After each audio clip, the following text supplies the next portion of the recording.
কৃষ্ণপ্রেমী গুণী শ্রোতাজনেরা, আপনাদের আজ শোনাব এবছর দেবী দুর্গার আগমন ও গমন কোন বাহনে। জেনে নিন শুভ অশুভর যোগ কতটুকু। এবার দেবীর আগমন গজে ও গমন দোলায়। সারা বছরের অপেক্ষা শেষ হতে চলেছে। মহালয়া শেষ হয়েছে, দেবী পক্ষের শুরু হয়েছে। পুজো এলেই যে প্রশ্নটি আসে তা হলো এবার দেবীর আগমন ও গমন কোন বাহনে। কিন্তু আদৌ কি এর সঙ্গে শুভ অশুভর যোগ রয়েছে? শাস্ত্র অনুযায়ী এবার দেবীর আগমন গজে।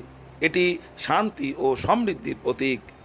গজে আগমন হলে বসুন্ধরা শস্য শ্যামলা হয়ে ওঠে। গমন দোলায় ফলে মহামারী বা মড়ক। কিন্তু এই শুভ অশুভর যোগ কি সত্যিই হয়?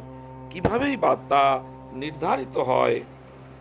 বিখ্যাত ইতিহাসবিদ, মহাকাব্য ও পুরাণ বিশেষজ্ঞ নৃসিংহপ্রসাদ ভাদুড়ীর মতে দেবীর আগমন ও গমন কখনো অমঙ্গল হতে পারে না।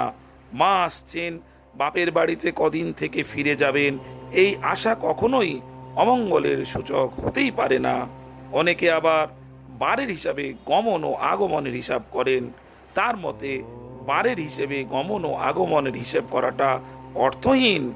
সোমবার শিব পুজো করার মতো বিষয়কে যেভাবে ব্যাখ্যা করা যায়, সেভাবে কিন্তু দেবী দুর্গার গমন ও আগমনের হিসেবের বিষয়টিকে ব্যাখ্যা করা যায় না।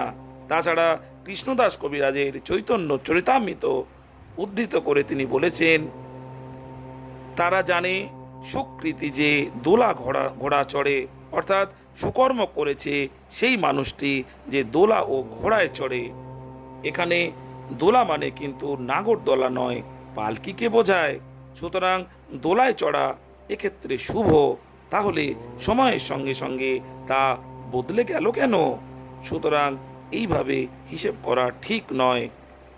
দেবীর আগমন ও গমন দুই শুভ। কৃষ্ণপ্রেমী শ্রোতাজনেরা, দুর্গা পুজোতে আপনারা বাড়িতে উদযাপন করুন, মা দুর্গাকে স্মরণ করুন, ভগবান শ্রীকৃষ্ণকে স্মরণ করুন। যদি আপনাদের কথাগুলো ভালো লেগে থাকে তাহলে বেশি বেশি করে লাইক করে চ্যানেলটিকে সাবস্ক্রাইব করে দেবেন।